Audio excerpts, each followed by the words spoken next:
ਸਤਿ ਸ਼੍ਰੀ ਅਕਾਲ। Canada news ਦੇ ਵਿੱਚ ਤੁਹਾਡਾ ਸਭ ਦਾ ਸਵਾਗਤ ਹੈ। ਮੈਂ ਹਰਸ਼ਦੀਪ ਸਿੰਘ। ਖਬਰਾਂ ਦੀ ਸ਼ੁਰੂਆਤ ਕਰਦੇ ਹਾਂ ਹੈਡਲਾਈਨਸ ਦੇ ਨਾਲ। ਓਨਟਾਰੀਓ ਦਾ ਹੈਲਥ ਕੇਅਰ ਸੈਕਟਰ ਇੱਕ ਵਾਰ ਫਿਰ ਤੋਂ ਚਰਚਾ ਦੇ ਵਿੱਚ। 40 ਘੰਟੇ ਐਮਰਜੈਂਸੀ 'ਚ ਬੱਚੀ ਨੂੰ ਕਰਨਾ ਪਿਆ ਇੰਤਜ਼ਾਰ। ਵਿਧਾਨ ਸਭਾ 'ਚ ਵੀ ਪਿਆ ਰੌਲਾ ਰੱਪਾ। ਬ੍ਰਿਟਿਸ਼ ਕੋਲੰਬੀਆ ਦੇ ਪ੍ਰੀਮੀਅਰ ਡੇਵਿਡ ਈਬੀ ਵੱਲੋਂ ਫਿਰ ਹਾਊਸਿੰਗ ਤੇ ਦਿੱਤਾ ਗਿਆ ਬਿਆਨ। ਕਿਹਾ ਹਾਊਸਿੰਗ ਸਪਲਾਈ ਸੰਬੰਧੀ ਮੰਤਰੀ ਕਰਾਂਗੇ ਨਿਯੁਕਤ, ਸਿਟੀਜ਼ ਦੇ ਨਾਲ ਮਿਲ ਕੇ ਕਰਾਂਗੇ ਕੰਮ। ਕੈਨੇਡਾ ਤੋਂ ਅੰਮ੍ਰਿਤਸਰ ਦੇ ਲਈ ਸਿੱਧੀਆਂ ਫਲਾਈਟਾਂ ਦਾ ਮਸਲਾ ਭਖਿਆ। ਸਿੱਖ ਸੰਸਥਾਵਾਂ ਵੱਲੋਂ ਜਤਾਇਆ ਜਾ ਰਿਹਾ ਰੋਸ। ਕੈਨੇਡੀਅਨ ਸੰਸਦ ਦੇ ਵਿੱਚ ਵੀ ਗੂੰਜੀ ਹੈ ਮੰਗ। ਹੁਣ ਜਾਣਦੇ ਖਬਰਾਂ ਵਿਸਥਾਰ ਦੇ ਨਾਲ। ਕੈਨੇਡਾ ਭਰ ਦੇ ਵਿੱਚ ਇਸ ਸਮੇਂ ਹੈਲਥ ਕੇਅਰ ਸੈਕਟਰ ਵਿੱਚ ਵੇਟਿੰਗ ਵੱਡਾ ਮਸਲਾ ਬਣਿਆ ਹੋਇਆ ਹੈ। ਖਾਸ ਕਰਕੇ ਬੱਚਿਆਂ ਦੇ ਹਸਪਤਾਲਾਂ 'ਚ ਘੰਟਿਆਂ ਬੱਧੀ ਇੰਤਜ਼ਾਰ ਮਾਪਿਆਂ ਨੂੰ ਕਰਨਾ ਪੈਂਦਾ, ਜਿਸ ਕਾਰਨ ਮਾਪੇ ਜ਼ਿਆਦਾ ਪਰੇਸ਼ਾਨ ਦਿਖਾਈ ਦੇ ਰਹੇ ਨੇ। ਗੱਲ ਓਨਟਾਰੀਓ ਦੀ ਕਰਦੇ ਹਾਂ, ਜਿੱਥੇ ਕਿ ਇੱਕ ਬੱਚੀ ਜੋ ਕਿ ਨਮੂਨੀਆ ਤੋਂ ਪੀੜਤ ਸੀ, ਜਿਸ ਨੂੰ ਹਸਪਤਾਲ ਦੇ ਐਮਰਜੈਂਸੀ ਵਾਰਡ ਦੇ ਵਿੱਚ ਕਰੀਬ 40 ਘੰਟੇ ਇੰਤਜ਼ਾਰ ਕਰਨਾ ਪਿਆ। ਇਸ ਮੀਡੀਆ ਰਿਪੋਰਟ ਦੇ ਸਾਹਮਣੇ ਆਉਣ ਤੋਂ ਬਾਅਦ ਇਸ ਦੀ ਗੂੰਜ ਓਨਟਾਰੀਓ ਵਿਧਾਨ ਸਭਾ ਦੇ ਵਿੱਚ ਵੀ ਸੁਣਾਈ ਦਿੱਤੀ ਹੈ, ਜਿੱਥੇ ਸੂਬੇ ਦੀ ਸਿਹਤ ਮੰਤਰੀ ਸਿਲਵੀਆ ਜੌਨਸ ਨੇ ਆਖਿਆ ਕਿ ਇਹ ਪਰੇਸ਼ਾਨ ਕਰਨ ਦੇਣ ਵਾਲਾ ਜ਼ਰੂਰ ਹੈ, ਪਰ ਇਹ ਸਮੱਸਿਆ ਨਵੀਂ ਨਹੀਂ ਹੈ। ਜਿਨ੍ਹਾਂ ਦਾਅਵਾ ਕੀਤਾ ਹੈ ਕਿ ਜਦੋਂ ਦੀ ਫੋਰਡ ਸਰਕਾਰ 2018 ਤੋਂ ਹੋਂਦ ਦੇ ਵਿੱਚ ਆਈ ਹੈ, ਉਹ ਲਗਾਤਾਰ ਹੈਲਥ ਕੇਅਰ ਸੈਕਟਰ ਦੇ ਵਿੱਚ ਨਿਵੇਸ਼ ਕਰ ਰਹੀ ਹੈ ਅਤੇ ਇਸ ਨੂੰ ਅੱਗੇ ਵੀ ਜਾਰੀ ਰੱਖੇਗੀ। ਇਸ ਮੌਕੇ ਜੌਨਸ ਨੇ ਕਿਹਾ ਕਿ RSVP ਅਤੇ ਬਾਕੀ ਵਾਇਰਸਾਂ ਦੇ ਕਾਰਨ ਹਸਪਤਾਲਾਂ 'ਤੇ ਦਬਾਅ ਵਧਿਆ, ਪਰ ਦੂਜੇ ਪਾਸੇ ਬੱਚੀ ਦੀ ਮਾਂ ਵੱਲੋਂ ਹੈਲਥ ਕੇਅਰ ਸਿਸਟਮ 'ਤੇ ਸਖਤ ਟਿੱਪਣੀਆਂ ਕੀਤੀਆਂ ਗਈਆਂ ਨੇ। CTV News reported yesterday that a 4-year-old with Down syndrome spent 40 hours in the ER of Cortellucci Vaughan Hospital before she was finally transferred to a bed. The child's mother, Jasmine, was forced to create a makeshift bed out of chairs for her exhausted and sick daughter, who was suffering with a fever, vomiting, and had low oxygen levels. Speaker, our youngest children are sick and suffering because this government didn't do enough to prepare for this crisis. I asked the Premier, how many more kids will have to wait long hours for care before this government takes action to relieve the burden on hospitals and ensure our kids get the care that they need? The Deputy Premier and Minister of Health. Thank you, Speaker. You know, it is obviously deeply disturbing for all of us to hear stories about parents who have to wait with their children as they get admitted, as they are waiting for that bed to open up in the hospitals. But I also think it's important for us to understand and appreciate that these are not new issues and not new problems. We were left, frankly, with a health system that was in dire need of investments. Our government has made those investments. We continue to make those investments. We are the first government since the last previous Conservative government to open up 2 new medical schools in the province of Ontario. We will continue to do what is right and what is needed. But yes, I do find it disturbing when we hear stories about how parents have to wait for that bed to become available and the child to ultimately be in a hospital room. Thank you. Supplementary question, the member for London West. Thank you, Speaker. Again to the Premier. We also heard yesterday that Children's Hospital at London Health Sciences Centre announced the heartbreaking decision to cancel surgeries for sick children. Inpatient bed occupancy is higher than any other time during the pandemic, despite the hospital's efforts to expand capacity and to move children to the adult ICU. The Director of Pediatric Critical Care says the crisis is getting worse every day and they don't know how long the cancellations will last. Speaker, we've been hearing that this government has a plan for the crisis in our pediatric hospitals. How can the Premier possibly defend a plan that causes sick children and their families to suffer? British Columbia ਦੇ premier David Eby ਵੱਲੋਂ housing ਸੰਬੰਧੀ ਲਿਆਂਦੇ ਗਏ ਨਵੇਂ ਕਾਨੂੰਨ ਨੂੰ ਦੂਜੀ ਤੇ ਤੀਜੀ ਰੀਡਿੰਗ ਦੇ ਵਿੱਚ ਪਾਸ ਕਰ ਦਿੱਤਾ ਗਿਆ, ਜਿਸ ਦੇ ਹੱਕ 'ਚ NDP ਅਤੇ ਗ੍ਰੀਨ ਪਾਰਟੀ ਦੇ 2 ਮੈਂਬਰਾਂ ਨੇ ਵੋਟ ਦਿੱਤੀ, ਜਦਕਿ ਲਿਬਰਲ ਮੈਂਬਰਸ ਵੱਲੋਂ ਇਸ ਦਾ ਵਿਰੋਧ ਕੀਤਾ ਗਿਆ। ਇਸ ਦੇ ਬਾਅਦ ਹਾਊਸਿੰਗ ਐਸੋਸੀਏਸ਼ਨ ਦੇ ਨਾਲ ਗੱਲਬਾਤ ਕਰਦਿਆਂ ਪ੍ਰੀਮੀਅਰ ਈਬੀ ਨੇ ਕਿਹਾ ਕਿ ਹਾਊਸਿੰਗ ਅੱਜ ਦੇ ਸਮੇਂ ਦੀ ਜ਼ਰੂਰਤ ਹੈ ਅਤੇ ਪ੍ਰੋਵਿੰਸ਼ੀਅਲ ਸਰਕਾਰ ਆਰਥਿਕ ਤੌਰ ਤੇ ਸਿਟੀਜ਼ ਦੀ ਸਹਾਇਤਾ ਕਰਨ ਦੇ ਲਈ ਵੀ ਤਿਆਰ ਹੈ ਤਾਂ ਜੋ ਇਸ ਸਮੱਸਿਆ ਦਾ ਹੱਲ ਕੱਢਿਆ ਜਾ ਸਕੇ। ਜਿਨ੍ਹਾਂ ਕਿਹਾ ਕਿ ਸਰਕਾਰ ਵੱਲੋਂ ਹਾਊਸਿੰਗ ਡਿਲੀਵਰਿੰਗ ਨਾਲ ਸੰਬੰਧਿਤ ਮਹਿਕਮਾ ਬਣਾ ਕੇ ਮੰਤਰੀ ਨਿਯੁਕਤ ਕੀਤਾ ਜਾਵੇਗਾ, ਜਿਸ ਵੱਲੋਂ ਇਸ तमाम ਪ੍ਰਕਿਰਿਆ ਦਾ ਲੇਖਾ ਜੋਖਾ ਰੱਖਿਆ ਜਾਵੇਗਾ। ਉਹਨਾਂ ਆਖਿਆ ਕਿ ਮੇਅਰਸ ਦੇ ਨਾਲ ਵੀ ਲਗਾਤਾਰ ਇਸ ਇਸ਼ੂ ਤੇ ਗੱਲਬਾਤ ਕੀਤੀ ਜਾ ਰਹੀ ਹੈ। And the cities and the province will work together to deliver on that housing. It might be money. I was just talking to the mayor of Terrace. He's like, we are on side, we're ready to go, but we need support on vital infrastructure to build the housing that we need. Absolutely. Absolutely, the province is there to partner with you to deliver that housing because we are in a housing crisis. Whatever it is that is blocking and preventing the housing from getting built, so it doesn't come down to a decision at a public hearing where you've done all your work and then you get rejected. It comes down to a coordinated plan, working together where your project is encouraged by the city because it helps them meet the target so that they can unlock funds from the provincial government for things every community needs, for the swimming pools, for the trails, for the arenas, for the things that make communities great. Your project is a way to make the community stronger, and it's seen that way by local leaders. That's the shift we need, and that's what this proposed legislation will do.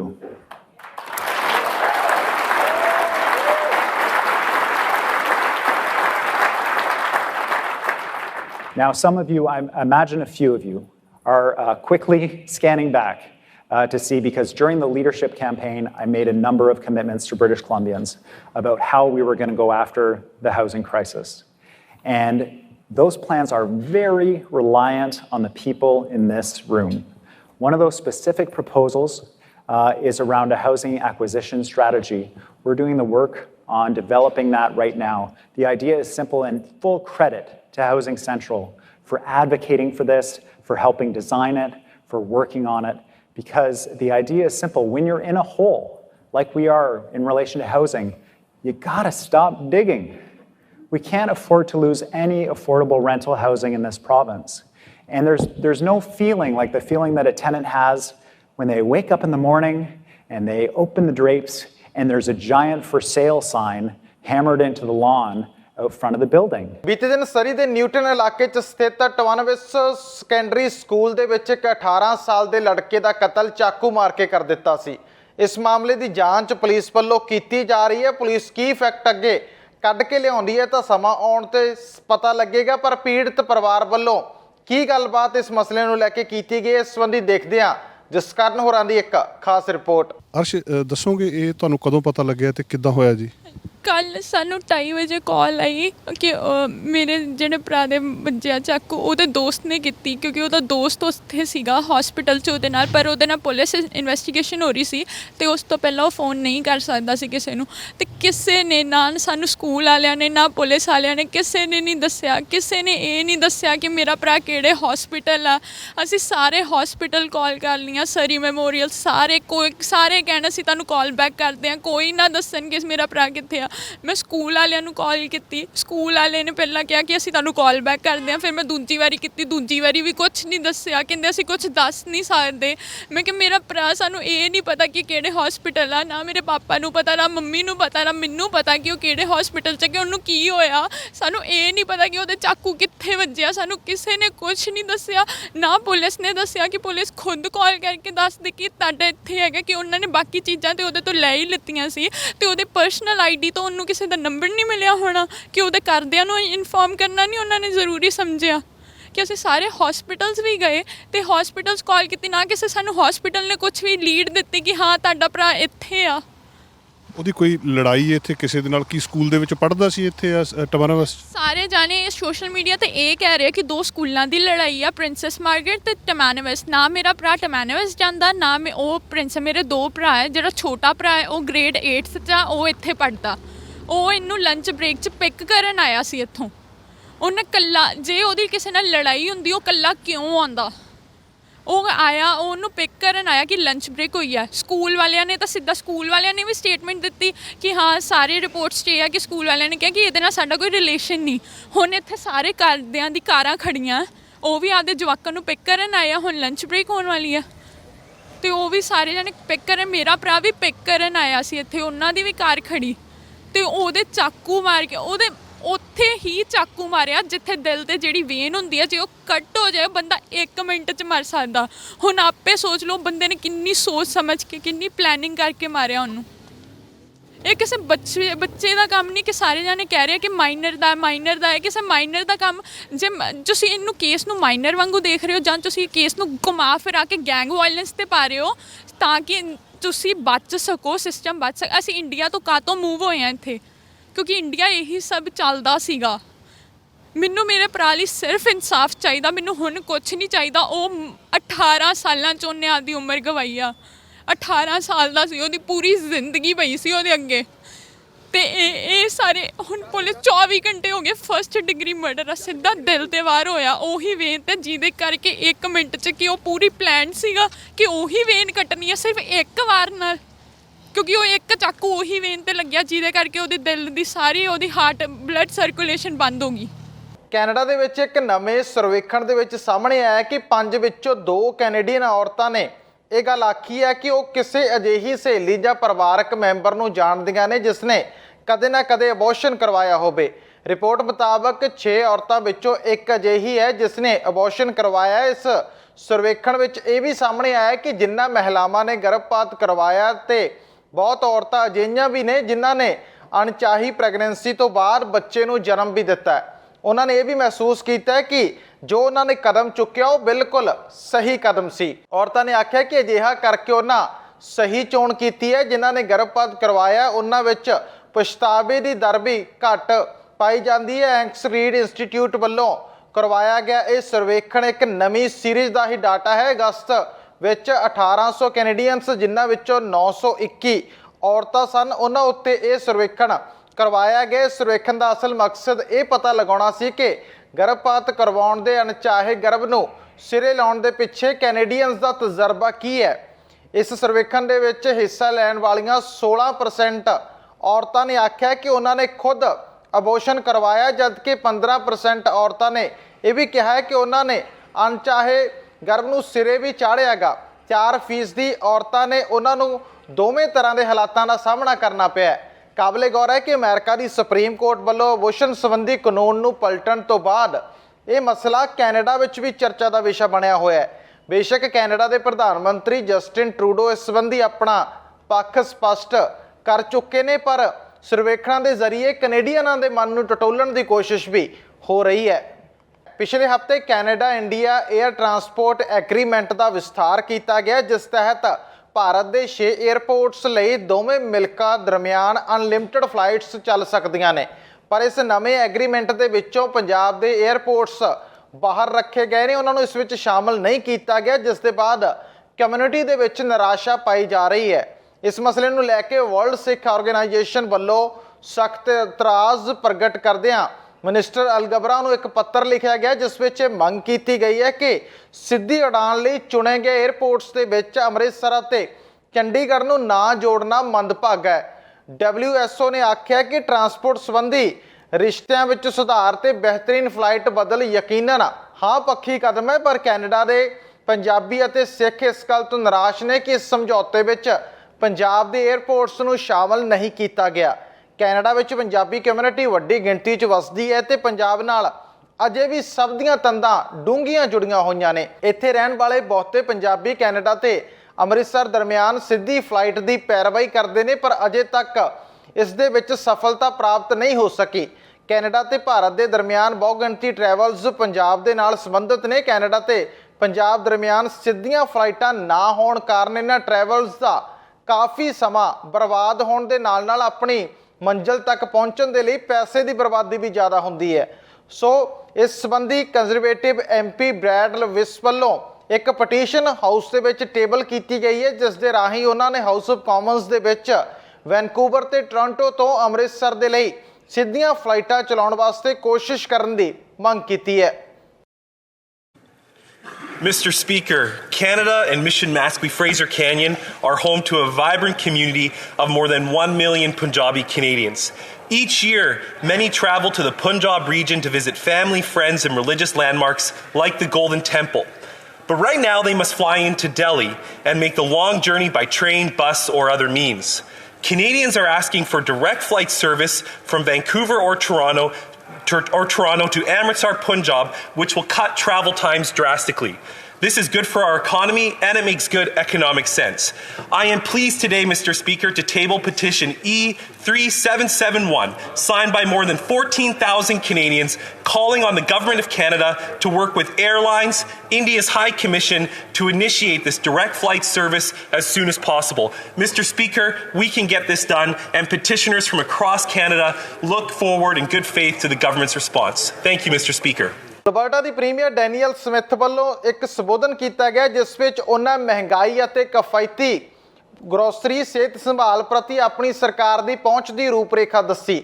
Smith ਨੇ ਕਿਹਾ ਕਿ ਜਿਸ ਪਰਿਵਾਰਾਂ ਵਿੱਚ ਬਜ਼ੁਰਗਾਂ ਲਈ ਪੈਸਾ ਅਤੇ ਸੂਬੇ ਦੇ ਬਾਲਣ ਟੈਕਸ ਨੂੰ 6 ਮਹੀਨਿਆਂ ਲਈ ਮੁਅੱਤਲ ਕਰਨਾ ਸ਼ਾਮਲ ਹੈ। ਇਸ ਤੋਂ ਇਲਾਵਾ ਉਹਨਾਂ ਆਖਿਆ ਕਿ ਮੌਜੂਦਾ ਸਰਕਾਰ ਪੈਟਰੋਲੀਅਮ ਰਾਹਤ ਪ੍ਰੋਗਰਾਮ ਨੂੰ ਇਸ ਤੋਂ ਬਾਅਦ ਸਥਾਈ ਬਣਾਉਣ ਤੇ ਵੀ ਵਿਚਾਰ ਕਰ ਰਹੀ ਹੈ। ਜਿਨ੍ਹਾਂ ਆਖਿਆ ਕਿ ਇਸ ਸਮੇਂ ਬੇਸ਼ੱਕ ਕੈਨੇਡਾ ਭਰ ਦੇ ਵਿੱਚ ਮਹਿੰਗਾਈ ਦੀ ਮਾਰ ਕੈਨੇਡੀਅਨਸ ਝੱਲ ਰਹੇ ਨੇ ਪਰ ਇਸ ਮਾਰ ਤੋਂ ਅਲਬਰਟਾ ਵਾਸੀਆਂ ਨੂੰ ਬਚਾਉਣ ਦੇ ਲਈ ਪ੍ਰੋਵਿੰਸ਼ੀਅਲ ਸਰਕਾਰ ਹਰ ਕਦਮ ਚੁੱਕਣ ਜਾ ਰਹੀ ਹੈ। I am truly humbled to speak with you as your Premier tonight, and I want you to know how seriously I take the responsibility to serve you in this office.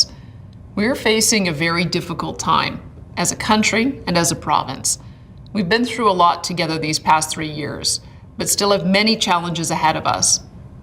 Tonight I want to address how our government is going to work together with you and your family to overcome these challenges.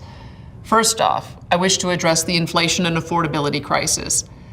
The severity of this crisis has been primarily caused by years of record spending and debt by the federal government in Ottawa, combined with a continual string of anti-energy policies that are driving up the price of fuel, electricity, heating, food, and everything else we need to live and raise our families.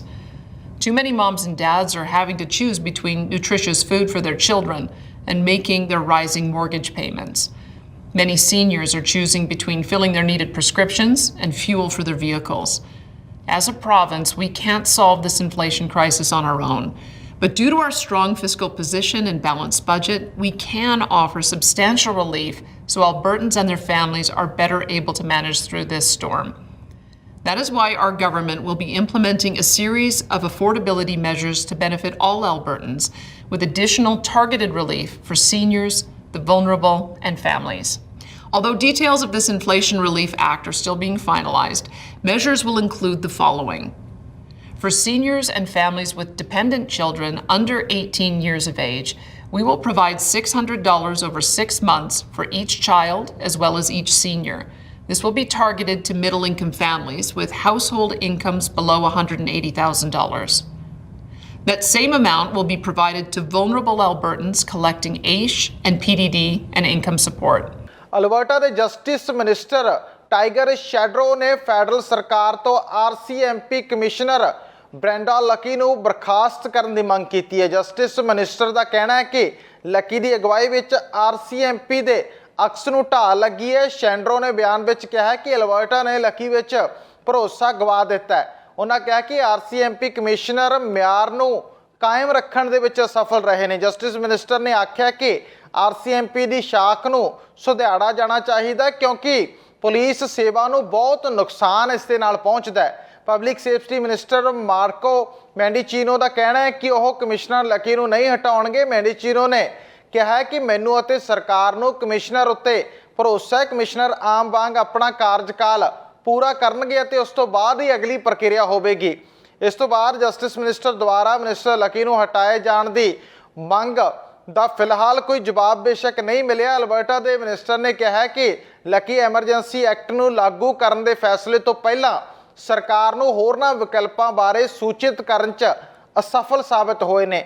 2018 ਦੇ ਵਿੱਚ ਇਸ commissioner ਨੂੰ ਨਿਯੁਕਤ ਕੀਤਾ ਗਿਆ ਸੀ। ਉਹ ਆਪਣੇ ਕਾਰਜਕਾਲ ਦੌਰਾਨ ਕਈ ਵੱਡੇ ਵਿਵਾਦਾਂ ਦੇ ਵਿੱਚ ਉਲਝ ਚੁੱਕੇ ਨੇ। ਇਸ ਤੋਂ ਪਹਿਲਾਂ ਵੀ ਉਹਨਾਂ ਦੇ ਅਸਤੀਫੇ ਦੀ ਮੰਗ ਉੱਠ ਚੁੱਕੀ ਹੈ। ਵੈਕਸੀਨ ਵਿਰੋਧੀ ਪ੍ਰਦਰਸ਼ਨ ਦੌਰਾਨ ਕਮਿਸ਼ਨਰ ਲੱਕੀ ਦੀ ਭੂਮਿਕਾ ਵੀ ਸਵਾਲਾਂ ਦੇ ਘੇਰੇ ਦੇ ਵਿੱਚ ਹੈ। ਐਮਰਜੈਂਸੀ ਐਕਟ ਲਾਗੂ ਕਰਨ ਦੀ ਜਾਂਚ ਕਰ ਰਹੇ ਪਬਲਿਕ ਆਰਡਰ ਐਮਰਜੈਂਸੀ ਕਮਿਸ਼ਨ ਵਿੱਚ ਗਵਾਹੀ ਦੌਰਾਨ ਲੱਕੀ ਨੇ ਕਿਹਾ ਕਿ ਉਹਨਾਂ ਨੇ ਮੈਡੀਚੀਨੋ ਦੇ ਸਟਾਫ ਨੂੰ ਲਿਖੀ ਈਮੇਲ ਵਿੱਚ ਪੁਲਿਸ ਕੋਲ ਪ੍ਰਦਰਸ਼ਨ ਖਤਮ ਕਰਨ ਦੇ ਸਾਰੇ ਉਪਾਅ ਨਾ ਹੋਣ ਦੀ ਗੱਲਬਾਤ ਆਖੀ ਗਈ ਸੀ। ਉਹਨਾਂ ਨੇ ਆਪਣੀ ਗੱਲਬਾਤ ਦੇ ਵਿੱਚ ਕਿਹਾ ਸੀ ਕਿ ਪੁਲਿਸ ਕੋਲ ਸਾਰੇ ਰਸਤੇ ਖਤਮ ਹੋ ਗਏ ਨੇ ਤੇ ਕਈ ਵਾਰ ਐਮਰਜੈਂਸੀ ਐਕਟ ਨੂੰ ਲਾਗੂ ਕਰਨ ਲਈ ਆਪਣਾ ਸਮਰਥਨ ਵੀ ਉਹਨਾਂ ਨੇ ਦਿੱਤਾ। ਉਧਰ ਕਮਿਸ਼ਨ ਅੱਗੇ ਆਪਣੀ ਗਵਾਹੀ ਦੌਰਾਨ ਮਾਰਕੋ ਮੈਂਡੀਚੀਨੋ ਨੇ ਕਿਹਾ ਕਿ ਐਮਰਜੈਂਸੀ ਐਕਟ ਨੂੰ ਲਾਗੂ ਕਰਨ ਤੋਂ ਇੱਕ ਦਿਨ ਪਹਿਲਾਂ RCMP ਕਮਿਸ਼ਨਰ ਬ੍ਰੈਂਡਾ ਲੱਕੀ ਨੇ ਉਹਨਾਂ ਨੂੰ ਸੰਵੇਦਨਸ਼ੀਲ ਪੁਲਿਸ ਜਾਣਕਾਰੀ ਸਾਂਝੀ ਕਰਦਿਆਂ ਅਲਬਰਟਾ ਵਿੱਚ ਸਥਿਤੀ ਵਿਗੜਨ ਦੀ ਚੇਤਾਵਨੀ ਦਿੱਤੀ ਸੀ। ਮਿਨਿਸਟਰ ਨੇ ਕਿਹਾ ਕਿ 13 ਫਰਵਰੀ ਨੂੰ RCMP ਕਮਿਸ਼ਨਰ ਨਾਲ ਹੋਈ ਗੱਲਬਾਤ ਦੌਰਾਨ ਕਮਿਸ਼ਨਰ ਨੇ ਅਲਬਰਟਾ 'ਚ ਪ੍ਰਦਰਸ਼ਨਕਾਰੀਆਂ ਦੀਆਂ ਯੋਜਨਾਵਾਂ ਬਾਰੇ ਜਾਣਕਾਰੀ ਦਿੱਤੀ ਸੀ ਤੇ 14 ਫਰਵਰੀ ਨੂੰ RCMP ਵੱਲੋਂ ਕੀਤੀ ਕਾਰਵਾਈ ਨਾਲ ਅਲਬਰਟਾ ਵਿਚਲਾ ਇਹ ਪ੍ਰਦਰਸ਼ਨ ਖਤਮ ਹੋ ਗਿਆ। ਸੋ ਹੁਣ ਫੇਰ ਤੋਂ ਦੁਬਾਰਾ RCMP ਕਮਿਸ਼ਨਰ ਦੀ ਬਰਖਾਸਤੀ ਦੀ ਮੰਗ ਉੱਠ ਰਹੀ ਹੈ, ਪਰ ਇਸ ਮੰਗ ਨੂੰ ਫੈਡਰਲ ਸਰਕਾਰ ਵੱਲੋਂ ਪੂਰਾ ਕਰਨ ਦੀ ਸੰਭਾਵਨਾ ਘੱਟ ਹੀ ਜਾਪ ਰਹੀ ਹੈ। ਸਾਡਾ ਹਰ ਇੱਕ ਪ੍ਰੋਗਰਾਮ ਦੇਖਣ ਤੇ ਸਾਡੇ ਨਾਲ ਜੁੜਨ ਲਈ ਸਬਸਕ੍ਰਾਈਬ ਕਰੋ ਚੈਨਲ ਪੰਜਾਬੀ ਤੇ ਨੋਟੀਫਿਕੇਸ਼ਨ ਲਈ ਬੈਲ ਆਈਕਨ ਵਾਲੇ ਬਟਨ ਤੇ ਕਲਿੱਕ ਕਰੋ।